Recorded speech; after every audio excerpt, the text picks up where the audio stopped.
مومنوں پڑھتے رہو تم اپنے آقا پر درود، ہے فرشتوں کا وظیفہ الصلاۃ والسلام۔ بندے مومن جب جاتا ہے تو جانے کا سما کیا ہوتا ہے؟ ہم بھی جائیں گے، آپ بھی جائیں گے، امیر بھی جائے گا، غریب بھی جائے گا، چھوٹا بھی جائے گا، بڑا بھی جائے گا، سفیر بھی جائے گا، مقتدی بھی جائے گا، امام بھی جائے گا، پیر بھی جائے گا، مرید بھی جائے گا، عالم بھی جائے گا، مفتی بھی جائے گا، ہر ایک کو جانا ہے۔ یہ موت ایک ایسی چیز ہے جس کا سامنا ہر دور کے ہر انسانوں نے بھی کیا ہے۔ حضرت آدم علیہ السلام ابو البشر سے لے کر آج تک انسان کرتے رہے اور صبح قیامت تک انسانوں کی جماعت کرتی رہے گی، جانداروں کا سامنا ہوتا رہے گا۔ یہ موت ایک ایسی شے ہے کہ اگر موت کی طاقت کو دیکھنا ہے تو جاؤ قبرستانوں کے اندر چلے جاؤ اور جا کر کے دیکھو بڑے بڑے پہلوان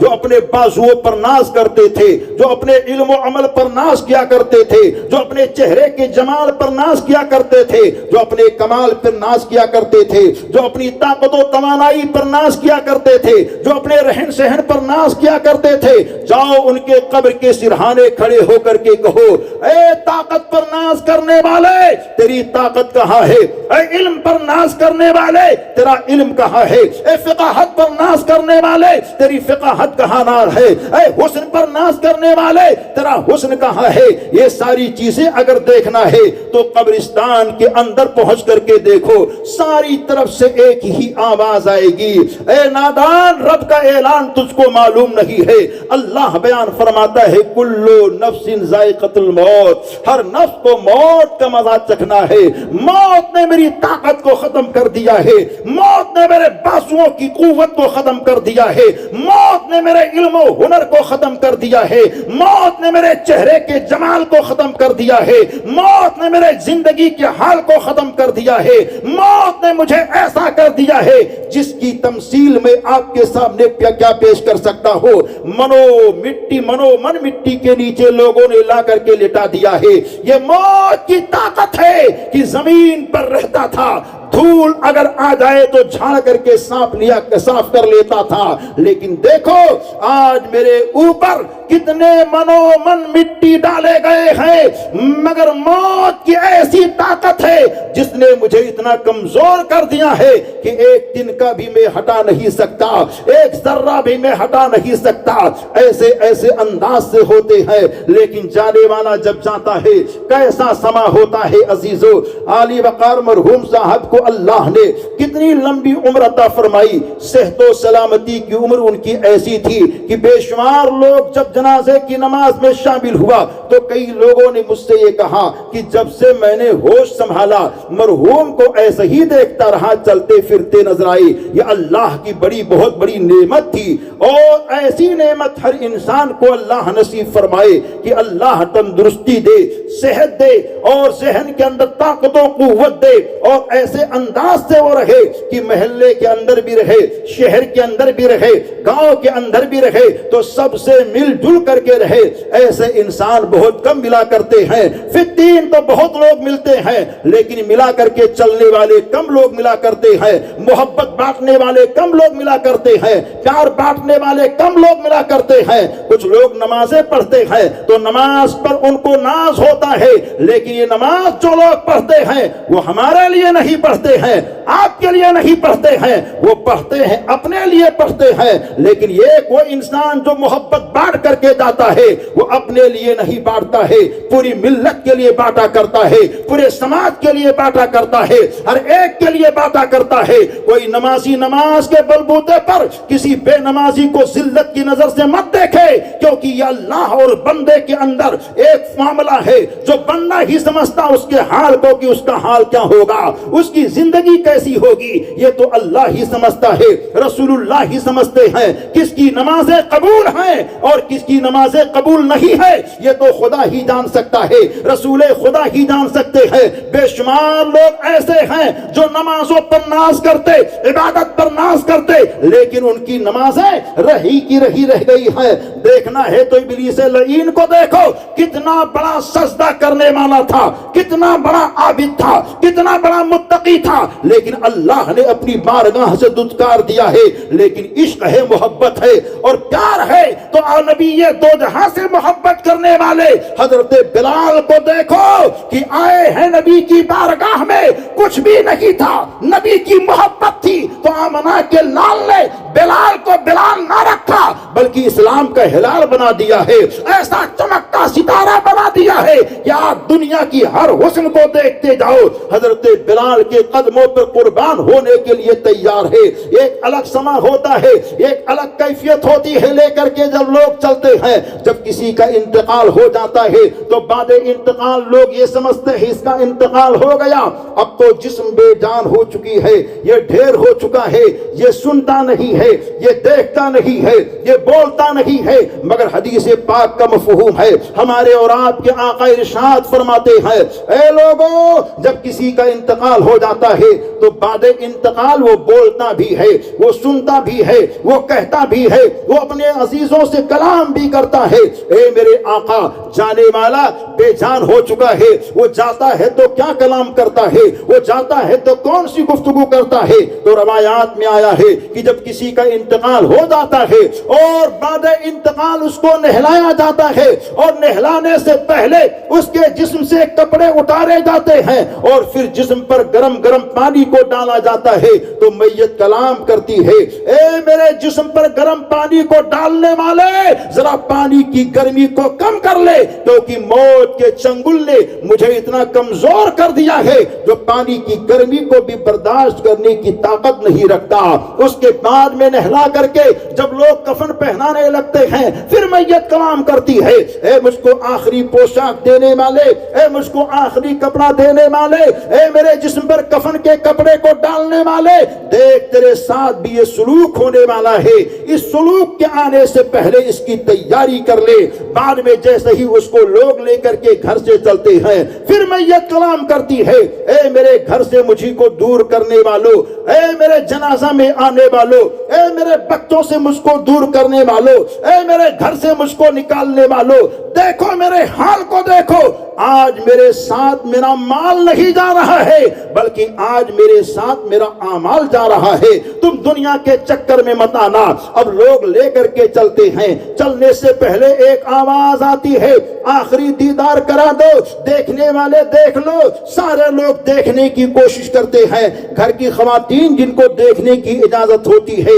وہ بھی آخری مرتبہ دیکھنا چاہتی ہیں، اور جب لے کر کے میت کو چلتے ہیں ایک عجب سما ہوتا ہے، ایک عجب کیفیت ہوتی ہے، ایک عجب ماحول ہوتا ہے۔ رونے کی آوازیں آ رہی ہے، آہو بکا کی آوازیں آ رہی ہے، بیٹی ہے باپ کے جانے پر رو رہی ہے، بیوی ہے شوہر کے جانے پر رو رہی ہے، بیٹا ہے باپ کے جانے پر رو رہا ہے، بھائی ہے بھائی کے جانے پر رو رہا ہے، پڑوسی ہے پڑوسی کے جانے پر رو رہا ہے، رشتہ دار ہے رشتہ دار کے جانے پر رو رہے ہیں، بہو ہے اپنے سسر کے جانے پر رو رہی ہے۔ تمامی لوگوں کی آنکھوں کے اندر ہے، ہر کوئی روتا ہے، مگر کفن کے اندر رہنے والا جب اپنے گھر والوں کی آواز رونے کی سنتا ہے تو کفن ہی کفن کے اندر بولتا ہے اور اپنے بیٹی کو کہتا ہے بیٹی مت رو، بیٹے کو کہتا ہے بیٹے مت رو، بہو کو کہتا ہے بہو مت رو، بیوی کو کہتا ہے بیوی مت رو، سارے لوگوں کو کہہ کر کے منع کرتا ہوا جاتا ہے اے میرے جنازہ کو دیکھنے والوں، اے میرے جانے کے حال کو دیکھ کر کے رونے والوں مت رو۔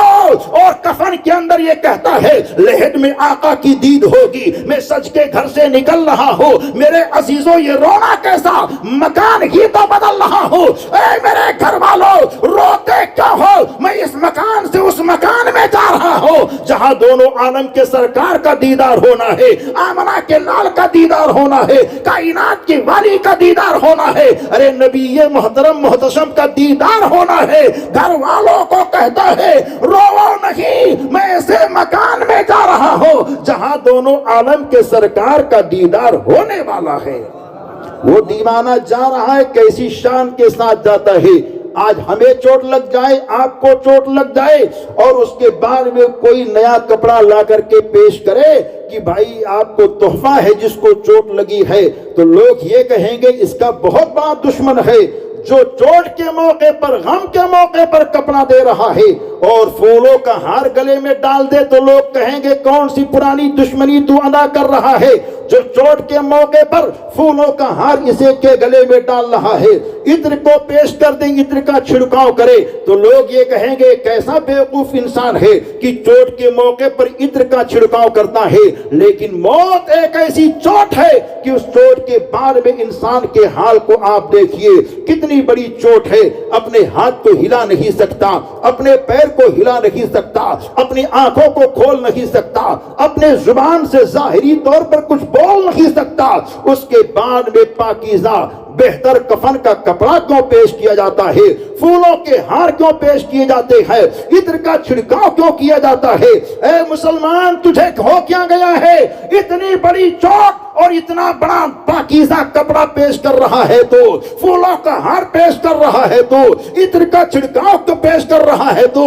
اتنے میں ایک دیوانے نے کہا اس میں بہت بڑے راز کی بات پوشیدہ ہے. ہم نے کہا کیا؟ کہا دیکھی اچھی طرح نہلا دو, پیشانی کو چمکا دو, آنکھوں کو صاف کر دو, بہترین کپڑے پہنا دو, پھولوں کا ہار ڈال دو اور اپنے کاندھوں سے اٹھا لو, اور اٹھانے کے بعد میں ایسا حال کر کے رسول گرامی وقار کی بارگاہ میں عریضہ پیش کیا جاتا ہے, اے میرے آقا, دنیا کے کپڑے پہنانا میرا کام تھا, جنتی کپڑے دلانا آپ کا کام ہے. دنیا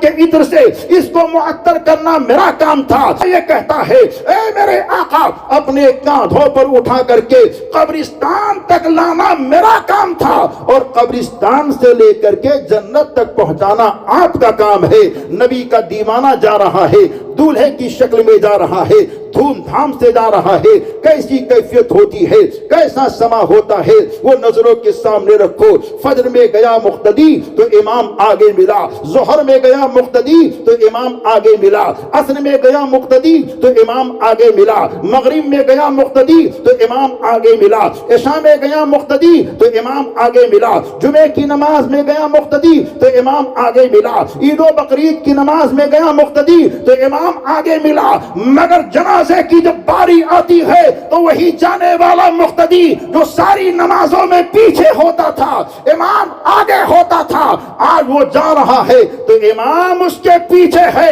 اور وہ جانے والا امام کے آگے ہے. آخر وجہ کیا ہے؟ وجہ صرف یہی ہے کہ وہ امام سے پہلے رسول کائنات کو دیکھنے جا رہا ہے, مختار کل کو دیکھنے جا رہا ہے, دونوں عالم کے سرکار کو دیکھنے جا رہا ہے. اور جب لوگ لے کر کے چلتے ہیں, مقتدی دیکھو پیچھے ہے, مرید دیکھو پیچھے ہے, پیر دیکھو پیچھے ہے, حاجی دیکھو پیچھے ہے, نمازی دیکھو پیچھے ہے, غازی دیکھو پیچھے ہے, متقی دیکھو پیچھے ہے, اور جتنے لوگ ہیں سب کے سب لوگ پیچھے ہیں. اس کو کاندھے پر لے کر کے جاتے ہیں. پوچھنے والے نے کہا اے جانے والے, تیری یہ شان کہ تو سب سے آگے اور تیرے پیچھے سب, تو وہ برجستہ یہ کہتا ہے مرنے کے بعد یہ میری توقیر دیکھیے, آگے میرا جنازہ ہے, پیچھے امام ہے. اے جانے والے کیوں؟ تو بولتا ہے آج میں امام سے پہلے اپنے آقا کو دیکھنے جا رہا ہو, دونوں عالم کے سرکار کو دیکھنے جا رہا ہو,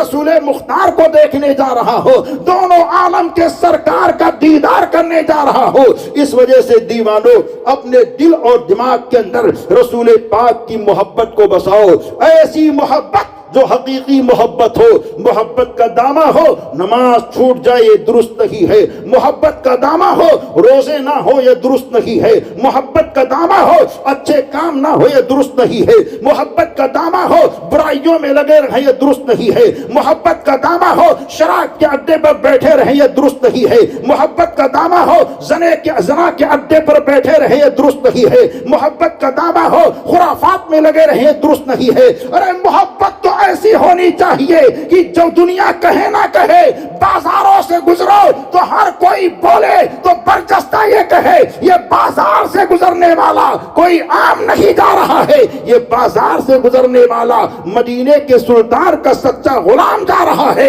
ایسی زندگی اگر ہو جائے تو سمجھ لو آپ کا جینا، آپ کا دنیا میں آنا بالکل کامیاب و کامرا ہو چکا ہے۔ اپنے آقا کی محبت کو سینے میں بسا کر کے رکھیے، اپنے آقا کے پیار کو سینے میں بسا کر کے رکھیے۔ موت کب کس کی کہاں آ جائے کچھ پتا نہیں ہے، اس کی تیاری کر کے رکھیے۔ یہ موت بہت عجیب شے ہے جس کا وقت اللہ نے متعین تو کر دیا ہے، مگر کم ہی بندوں کو معلوم ہے کہ موت ان کو کب آئے گی۔ اپنے آقا کی محبت کے چراغ کو سینے میں بسا کے رکھو گے تو نظروں کے سامنے موت کے وقت دونوں عالم کے سرکار کا دیدار ہوگا، اور محبت کا چراغ بہتر بن گیا، بہتر جل گیا، بہتر رنگ لے آیا تو زمین پر رہو گے تو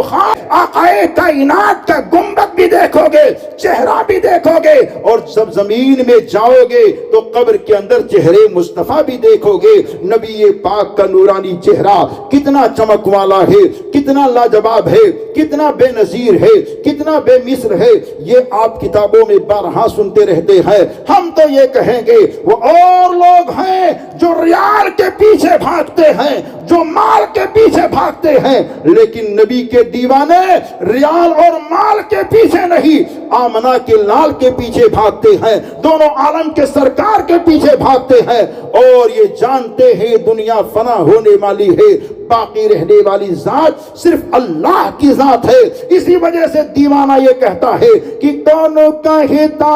ہے عاشقی کو خزینے کی ضرورت ہے۔ محبت سے بولیے، مجھے لگ رہا ختم کر دینا چاہیے، کیونکہ یہ تو اسٹینڈ نہیں ہے، ندیم بھائی کا مائک ہے غالباً، ہے نا ندیم بھائی؟ الحمدللہ اسٹینڈ نہیں، بہت سال کے بعد میں بغیر اسٹینڈ کی تقریر کرنے کا اتفاق ہوا ہے، اور خیر آپ سب کی محبت ہے، اس کی شکوہ شکایت نہیں، لیکن چند شعر یہ لوگ بھی نعت پڑھے، میں بھی پڑھ دوں، بس ختم کر دیتا ہوں کہ کون کہتا ہے عاشق کو خزینے کی ضرورت ہے، غلام مصطفیٰ کو بس مدینے کی ضرورت ہے، غلام مصطفیٰ کو بس مدینے کی ضرورت ہے۔ گل گل تم مہکتے ہو،